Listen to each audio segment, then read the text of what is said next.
Hello everyone, आप सबका स्वागत है मेरे यूट्यूब चैनल ई लर्न आइडिया में।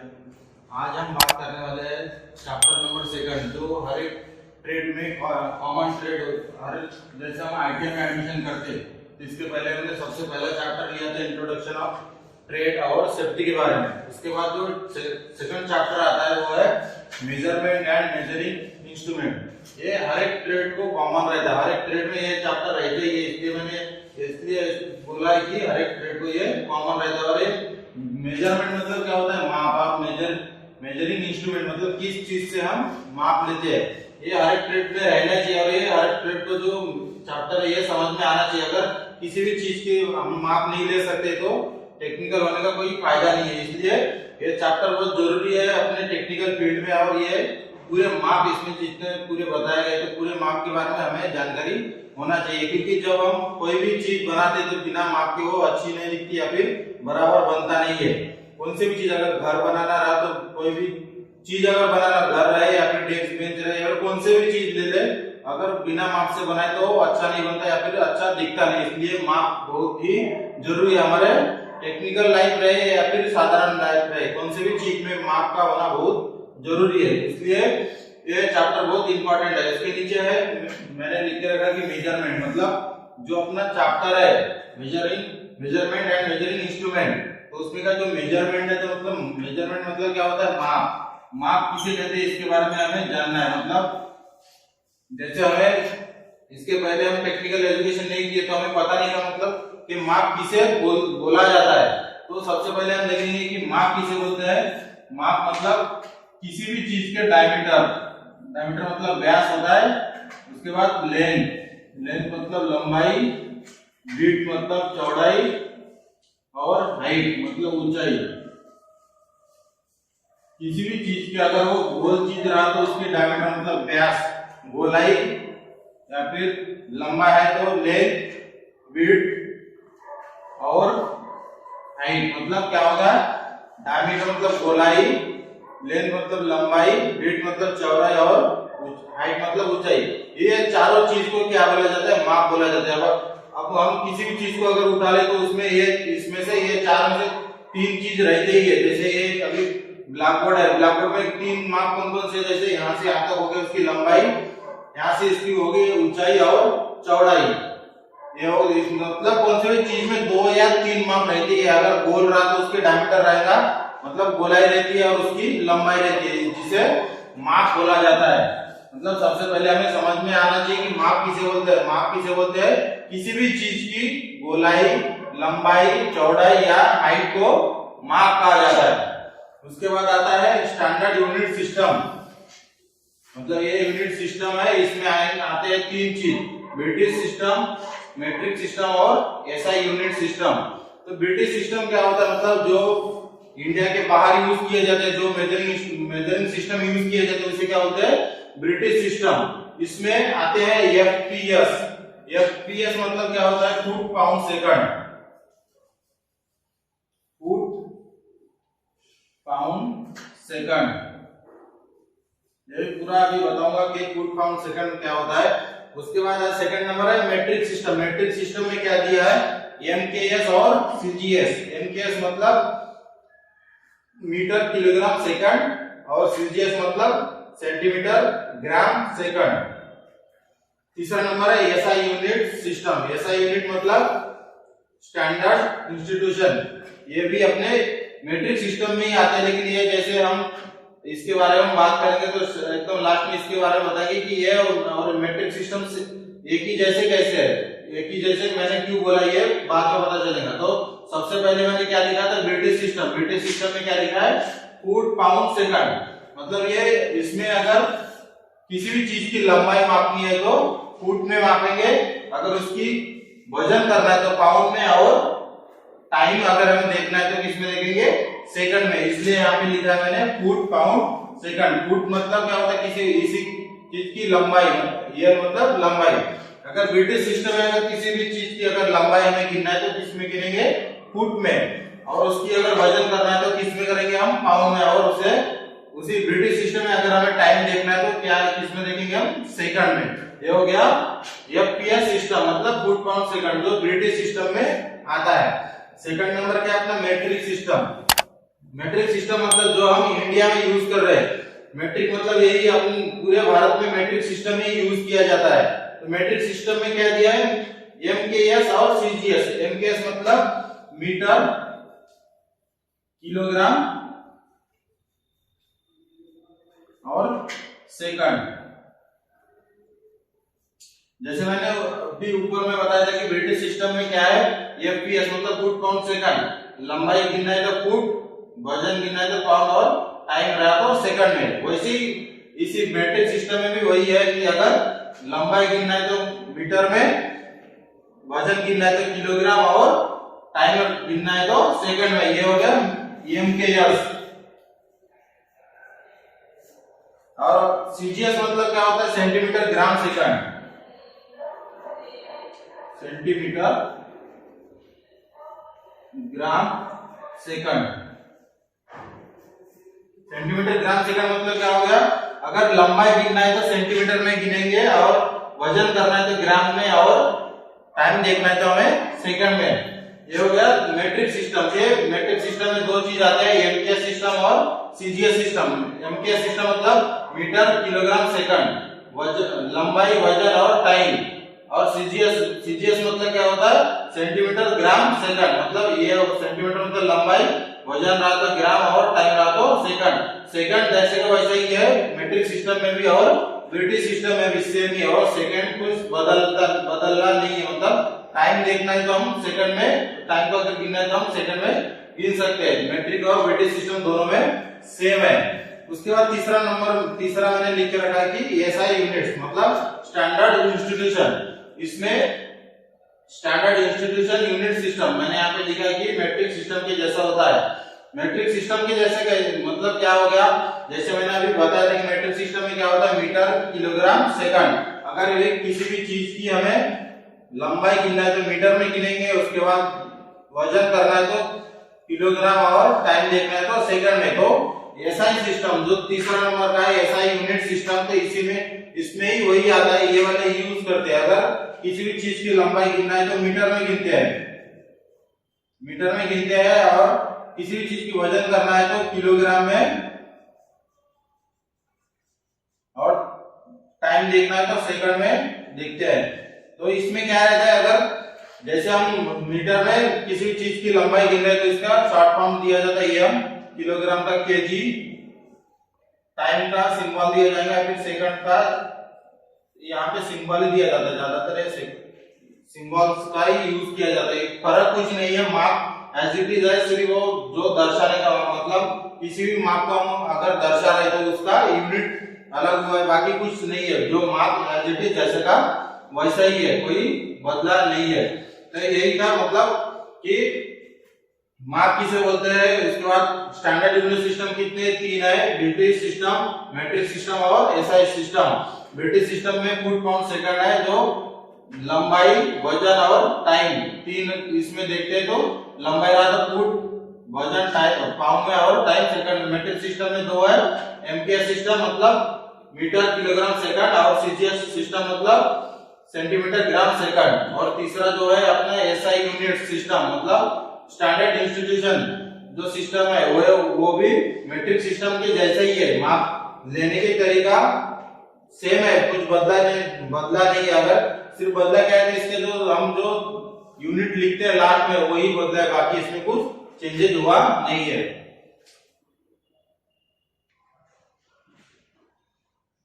जैसे कि हमने अभी पहले देख लिया था कि मेजरमेंट किसे बोलते हैं, उसके बाद उसमें कितने सिस्टम है, और उसके बाद जो बहुत इंपॉर्टेंट चीज है जो पेपर में भी पूछे जाते हैं फर्स्ट ईयर के पेपर में, मतलब जो जैसे हमने अभी बात की थी कि फुट पाउंड सेकंड या फिर एमकेएस सिस्टम या फिर सीजीएस सिस्टम जो माप वजन का तरीका था, वो दोनों का दोनों का मिश्रण होने के बाद कैसे पहचाना जाता है, या फिर कन्वर्शन। जैसे मैंने यहाँ पे लिखा है कि ये इंच, ये जो सिंबल है ये इंच का सिंबल है। ये वाले चैप्टर में ये बहुत ही इंपॉर्टेंट चीज रहते हैं। जैसे ये इंच का सिंबल है, ये और सेकंड का सिंबल भी यही है, ये फुट का सिंबल है। जैसे ये मतलब हर एक चीज पहचान में आना चाहिए, इसलिए ये बहुत ही इंपॉर्टेंट है। जैसे मैंने यहाँ पे लिखा है कि 1 इंच मतलब 25.4 mm। ये कभी कभी पूछे जाते हैं पेपर में, उसके बाद ये भी होता है। तो इसके बारे में हम पूरे बात करेंगे, मतलब जितने भी मैंने यहाँ पे 10 चीज लिख के रखा है, तो उसके बारे में पूरी डिटेल में बात करेंगे। तो सबसे पहले क्या लिखा मैंने, 1 और यहाँ पे 2 कॉमा दिख रहे हैं, तो ये कॉमा नहीं है, ये टेक्निकल में इंच का सिंबल है, ये ध्यान में रखना है। यहाँ पे मैंने इंच लिखा नहीं है, इसलिए नहीं कि ये इंच नहीं है, यहाँ पे मैंने सिंबल दिया है, तो ये क्या हो गया, इंच का सिंबल। 2 कॉमा मतलब इंच का सिंबल है। यहाँ पे 1 इंच इक्वल टू, मैंने यहाँ पे क्या लिखा है 25.4 mm। mm मतलब क्या होता है, मिलीमीटर। जितने भी हम मैट्रिक सिस्टम में, अभी जैसे हम टेक्निकल में, मैंने इसके पहले थोड़ी देर पहले क्या बोला था कि मैट्रिक में क्या, मैट्रिक सिस्टम में ये mm में मार्क लिए जाते हैं। और हम कौन से सिस्टम यूज करते हैं, मैट्रिक सिस्टम। भारत में पूरे मैट्रिक सिस्टम यूज करते हैं, इसलिए मार्क mm में लिए जाते हैं। mm मतलब क्या होता है, इसका शॉर्ट फॉर्म है, मतलब लॉन्ग फॉर्म है मिलीमीटर, शॉर्ट में लिखा जाता है mm। और 1 इंच मतलब कितना हो गया, 25.4 mm। और सेंटीमीटर में cm मतलब सेंटीमीटर, 2.54 सेंटीमीटर। मतलब यही एक ही चीज इसके हम तीनों इसमें देख सकते हैं। 1 इंच मतलब 25.4 mm और सेंटीमीटर में देखें तो 2.54 सेंटीमीटर। ये सेम ही है पूरे माप। अगर हमें इंच में लिखना है तो इतना, mm में लिखना है तो ऐसे लिखते हैं, और सेंटीमीटर में लिखना है तो ऐसे लिखा जाता है। उसके बाद आता है second number, 1 foot equal to 12 inch. ये मैंने अभी पहले ये भी बोला कि ये सिंबल इंच का है। 1 फुट मतलब जो हम किसी भी इंसान की अगर हम लंबाई गिनते हैं तो वो फुट में देखते हैं, तो फुट और इंच में देखते हैं। जैसे मैंने यहाँ लिखा कि 1 फुट, और 1 फुट इक्वल टू कितना होता है, 12 इंच होता है। ये ध्यान याद में रखना है कि अगर कभी पूछ लिया पेपर में कि 1 फुट इक्वल टू कितना होता है, तो उसमें आंसर आएगा कितना, 12 इंच। उसके बाद तीसरा नंबर क्या है, 1 मीटर इक्वल टू, ये मीटर को हम किस में कन्वर्ट कर रहे हैं, इंच में, और mm में भी कन्वर्ट कर रहे हैं, और सेंटीमीटर में भी हम कन्वर्ट कर रहे हैं। तो 1 मीटर इक्वल टू कितना हो गया, 3.3 इंच। और उसे हम अगर पूरे इंच में, यहाँ पे क्या है, फुट में भी गिने हमने, इंच में भी गिने, मतलब 3 फुट 3 इंच। और डायरेक्ट हम इंच में गिने तो कितना आएगा, 39 इंच। और उसी चीज को, जैसे 1 मीटर को अगर हमने मिलीमीटर में कन्वर्ट किए तो कितना आएगा, 1000 mm। और उसी चीज को जैसे 1 मीटर को अगर हमने सेंटीमीटर में कन्वर्ट किया तो कितना आता है, 100 सेंटीमीटर। ये पूरे चीज ध्यान में रखना है। उसके बाद चौथे नंबर का क्या है, 1 सेंटीमीटर इक्वल टू 10 mm। जैसे हमने यहाँ पे कौन से ज्यादा माप यूज कर रहे हैं, इंच, सेंटीमीटर और मिलीमीटर। यहाँ पे चौथा नंबर का 1 सेंटीमीटर इक्वल टू 10 mm और 10 सेंटीमीटर इक्वल टू 100 mm। तो ध्यान में रखना, 1 सेंटीमीटर मतलब कितना mm होता है, 10 mm, और 10 सेंटीमीटर मतलब 100 mm। इसके बाद पांचवा नंबर का 1 मीटर। मीटर को हम कन्वर्ट कर रहे हैं mm में, और mm को किलोमीटर में। तो 1 मीटर इक्वल टू 1000 mm मतलब मिलीमीटर, और 10,000 mm मतलब 1 किलोमीटर।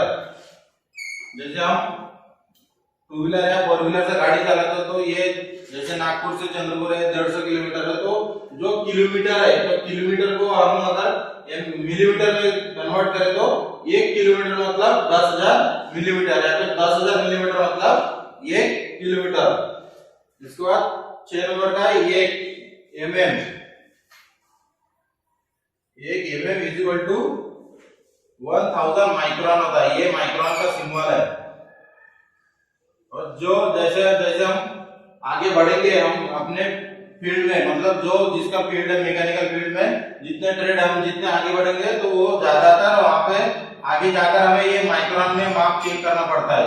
जैसे जैसे अपनी सीनियरिटी बढ़ती है तो हम माइक्रोन में माप चेक करना स्टार्ट करते हैं। जैसे वो डिजिटल या फिर वो डायल वर्नियर कैलिपर आता है, तो उसमें पॉइंट का फर्क में माप लिया जाता है, वो सब माइक्रोन में गिना जाता है। तो यहाँ पे मैंने क्या लिखा था, 1 mm इक्वल टू 1000 माइक्रोन होता है। ये भी पेपर में पूछा जाता है कि 1 mm का माइक्रोन में अगर हम कन्वर्ट किए तो कितना माइक्रोन होता है, इतने माइक्रोन होते हैं। उसके बाद 7वां नंबर का 10 7वां नंबर का है 100 केजी मतलब 1 क्विंटल होता है। ये तो सबसे कॉमन है, हर को पता है। अगर हम कौन सी भी चीज मतलब किराना दुकान में हम अगर कभी चावल या गेहूं लेने गए तो ये चीज पता होना चाहिए, मतलब कि कितने किलो का 1 क्विंटल होता है या फिर कितने क्विंटल का 1 टन होता है। तो 100 केजी का 1 क्विंटल होता है और 10 क्विंटल का 1 मेट्रिक टन होता है। ये टन में भी फर्क होता है, मेट्रिक और ब्रिटिश में। 10 क्विंटल का 1 मेट्रिक टन मतलब 1000 किलोग्राम होता है। 1000 केजी, किलोग्राम का शॉर्ट फॉर्म है केजी। इसके बाद 9 नंबर का लिखा मैंने 1 सूत इक्वल टू 3 mm। ये बहुत ही इंपॉर्टेंट चीज है जब हम इंडस्ट्री लाइन में जाएंगे। जैसे अभी हम फिलहाल तो टेक्निकल एजुकेशन काम पे ले रहे हैं, आईटीआई के अंदर ले रहे हैं, तो आईटीआई के अंदर ज्यादा सूत का उपयोग किया नहीं जाता। लेकिन जब हम टेक्निकल इसी फील्ड को लेकर हम जब इंडस्ट्री में जाते हैं तो सूत और इंच का सबसे ज्यादा यूज किया जाता है। अगर ज्यादा लंबाई गिनना रहा तो फुट या फिर मीटर में, तो अगर छोटी माप रही तो सबसे ज्यादा ये सूत और इंच का उपयोग किया जाता है। ये चीज हमें सीखना भी बहुत जरूरी रहता है। एक सूत मतलब कितना होता है 3 mm। अगर एक सूत को हमने mm में कन्वर्ट किया तो कितना होता है 3 mm। और उसी चीज को जैसे एक सूत है इसी को अगर हमने इंच में कन्वर्ट किया तो 1/8 इंच होता है। 1/8 इंच क्या होता है ये भी मैं अभी थोड़े सामने जाके बताऊंगा कि 1/8 इंच क्या होता है, ये पूरे डिटेल में बताऊंगा।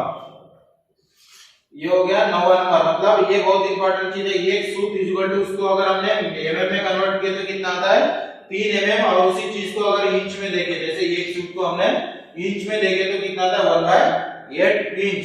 और 10वां नंबर का है कि 1 फुट इक्वल टू, फुट को हम सेंटीमीटर में कन्वर्ट कर रहे हैं और सेंटीमीटर को mm में, मतलब 1 फुट को हम सेंटीमीटर में भी देख सकते हैं, उसको ये मिलीमीटर में भी देख सकते हैं।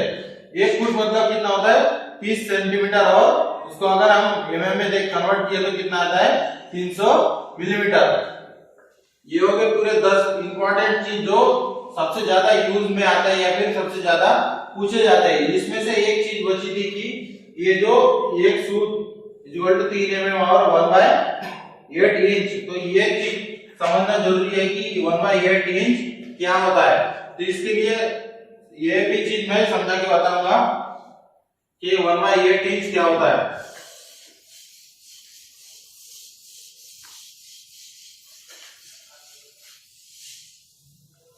जैसे अपने 9वें नंबर में क्या था, वो एक सूत इक्वल टू 3 mm, मतलब क्या था एक सूत इक्वल टू 3 mm।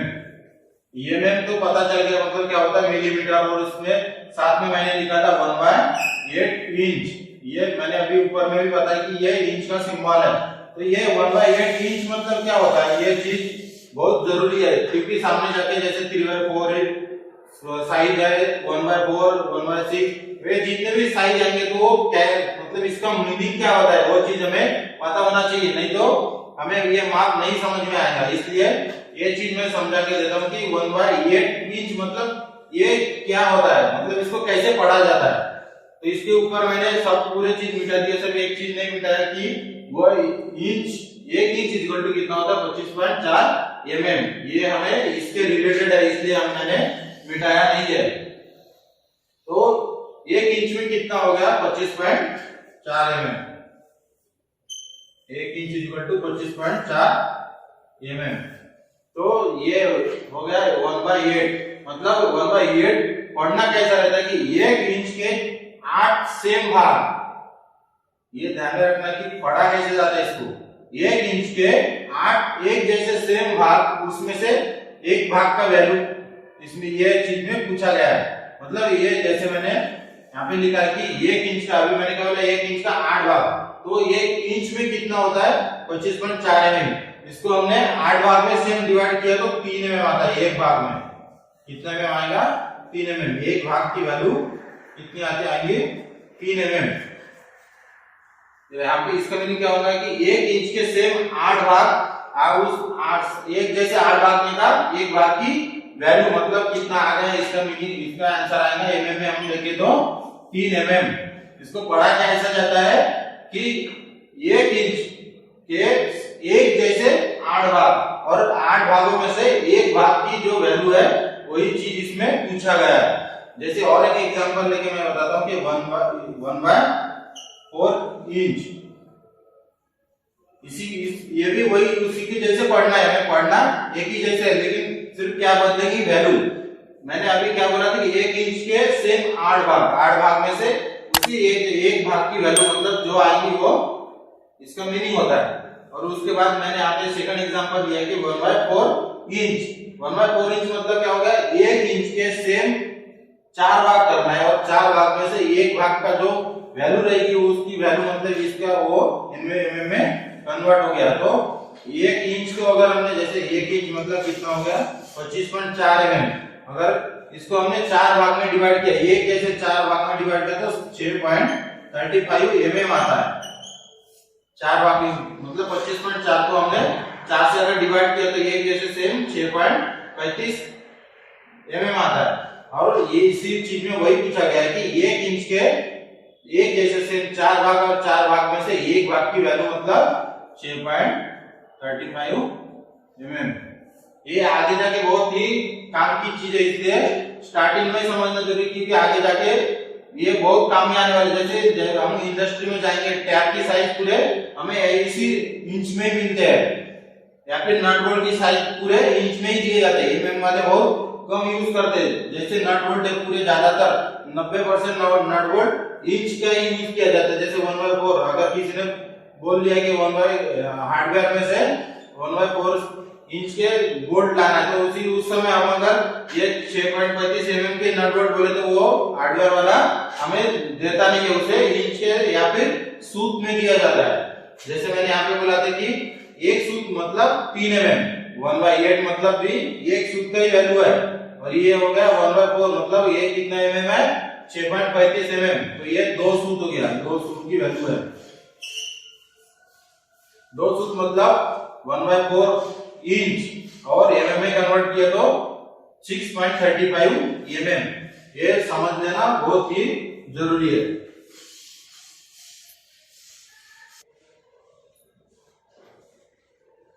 जैसे इसके पहले ये जो अपना सेकंड चैप्टर है, इसमें मेजरमेंट एंड मेजरिंग इंस्ट्रूमेंट, इसके पहले मैंने बताया कि माप इसे बोलते हैं। उसके बाद सिस्टम, उसकी यूनिट्स कितने होते हैं। उसके बाद मैंने थोड़ी इंपॉर्टेंट चीज बताई थी कि कन्वर्शन। उसके बाद है मेथड्स ऑफ मेजरमेंट, मतलब माप लेने की पद्धति जो बोलते हैं, जिसे मेथड्स ऑफ मेजरमेंट मतलब क्या होता है, माप लेने की पद्धति। वो है 3 प्रकार की आती है। सबसे पहला है direct measuring method, second number indirect measuring method, और थर्ड नंबर का है कंपैरेटिव मेजरिंग मेथड। तो ये डायरेक्ट मेजरिंग मेथड मतलब क्या होता है, ये हम पूरे ये जो 3 चीजें पूरे डिटेल में इसकी बात करेंगे।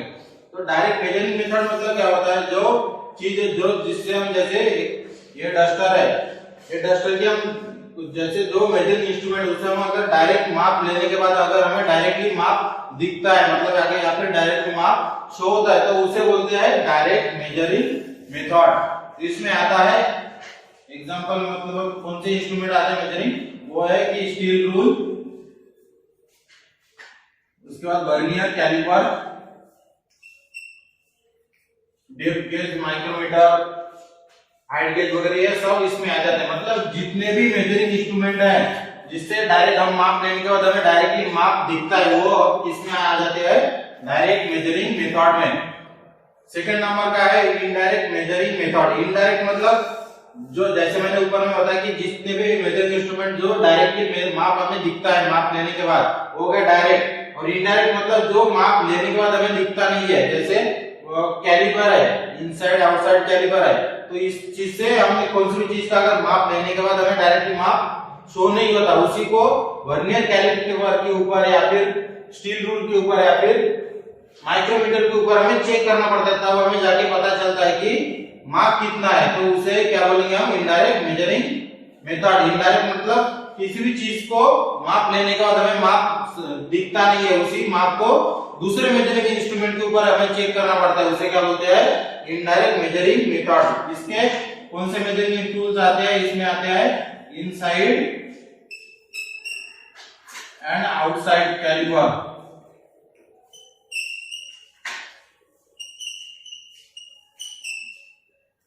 ये जैसे मेजरिंग इंस्ट्रूमेंट के नाम लिख रहे हैं तो ये एकदम शुरुआत है, तो इसलिए ये पूरा चीज पता नहीं है। तो जैसे जैसे आगे बढ़ेंगे तो ये हर एक चीज हमें देखने भी मिलेगा और पता भी चलेगा कि स्टील रूल क्या होता है, वर्नियर कैलिपर क्या होता है, इनसाइड कैलिपर, आउटसाइड कैलिपर क्या होता है, ये पूरे चीज के बारे में हम बात करेंगे और दिखाएंगे भी कि वो क्या चीज होता है। उसके बाद थर्ड नंबर का है कंपैरेटिव मेजरिंग मेथड।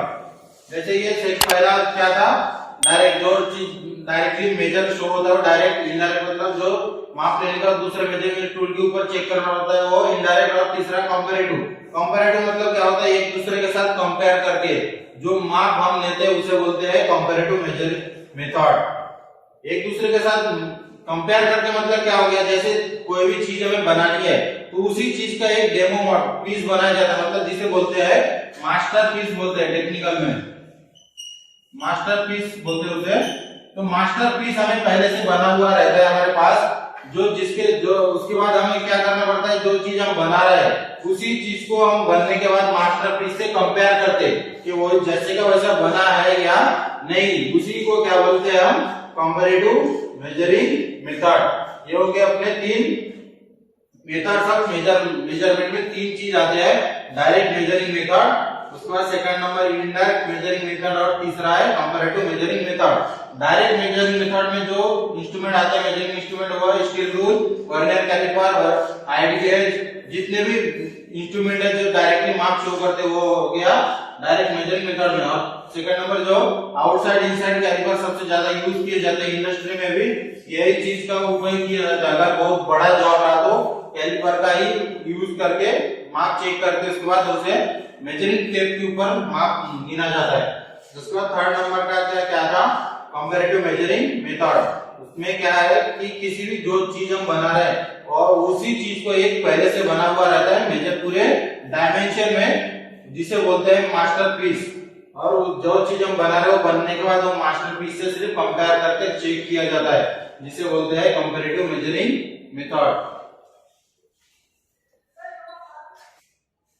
जैसे मैंने अभी बताया था कि तीन मेजरिंग मेथड है, उसमें से डायरेक्ट, इनडायरेक्ट और कंपैरेटिव। तो डायरेक्ट जो मेजरिंग इंस्ट्रूमेंट है उसमें एक चीज मैंने बताया कि डायरेक्ट सबसे पहले जो स्टील रूल है इससे हम अगर माप लेते हैं तो डायरेक्टली मेजर शो होता है। तो और एक चीज है आता है कि स्केल, ये दो चीजें स्टील रूल और स्केल, तो ये दोनों में फर्क क्या है और टेक्निकल में अगर पता होना, मतलब टेक्निकल में अगर किसी को बताना है कि स्केल और स्टील रूल में क्या फर्क है, तो उसी चीज को हम अभी एक्सप्लेन करने वाले हैं कि स्टील रूल और स्केल में क्या फर्क है। अगर किसी को हमने पूछा तो वो क्या बताता है कि स्टील रूल स्टेनलेस स्टील से बना होता है और स्केल प्लास्टिक से बना होता है, लेकिन ये अपना टेक्निकल आंसर नहीं है। तो टेक्निकल आंसर क्या होता है उसको हम एक्सप्लेन करेंगे। जो सबसे पहले मैंने यहाँ पे लिखा कि स्टील रूल एग्जांपल में जैसे ये यहाँ पे लिखा है मैंने, और स्टील रूल की माप कहां से चालू होती है, ये जो पहला पॉइंट है, पहला एकदम थोड़ा हल्का बड़ा रेशा रहता है, उसके बाद रहते हैं चार रेशा, उसके बाद हल्का,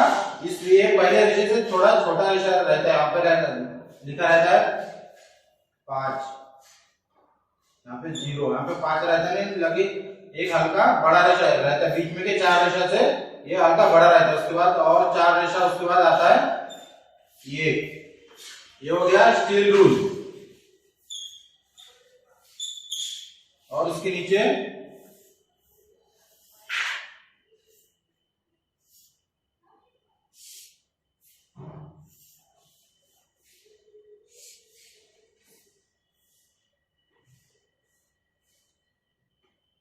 सेम वही है, हल्का बड़ा, उसके बाद और चार रेशा, उसके बाद ये जो दो डायग्राम है, दो डायग्राम में फर्क दिख रहा होगा कि जो मैंने यहाँ पे स्टील रूल है और नीचे वाले जो डायग्राम है वो स्केल है। तो दोनों में फर्क क्या है कि जो स्टील रूल है, स्टील रूल का जो स्टार्टिंग पॉइंट का जो पहला रेशा है वहां से 0 स्टार्ट हुआ है, और जो स्केल है, स्केल का स्टार्टिंग पॉइंट हल्का यहाँ से पहले छोड़ा गया है, उसके बाद जाके जो पहला रेशा वहां से जाके स्टार्ट हुआ है, वहां पे भी 0 दिया है। लेकिन दोनों में फर्क क्या है कि जो स्टार्टिंग पॉइंट है, स्टार्टिंग पॉइंट एकदम स्टार्टिंग के रेशे से चालू नहीं हुआ है, ये और ये जो स्केल है स्टील रूल में एकदम स्टार्टिंग से चालू हुआ है और स्केल में स्टार्टिंग से चालू नहीं हुआ। यही दोनों का फर्क है टेक्निकल में। अगर किसी को समझा के बताना है तो क्या बताना है कि जो स्टील रूल रहते हैं वो एकदम स्टार्टिंग के पॉइंट से 0 मार्किंग चालू होती है उसकी, और जो स्केल रहती है, स्केल की कहां से चालू होते है, हल्का स्केल का जो सामने का स्पेस छोड़ के उसके बाद उसकी 0 मार्किंग चालू होती है। यही फर्क है स्केल और स्टील रूल में। और टेक्निकल अगर किसी को बताना है तो ऐसे ही समझा के बताना कि स्केल और स्टील रूल में फर्क क्या होता है। उसके बाद हम आगे बात करेंगे कि स्टील रूल के प्रकार वगैरह कितने होते हैं। लेकिन आज के लिए इतना ही। अगर वीडियो अच्छी लगी तो शेयर करें और सब्सक्राइब करें।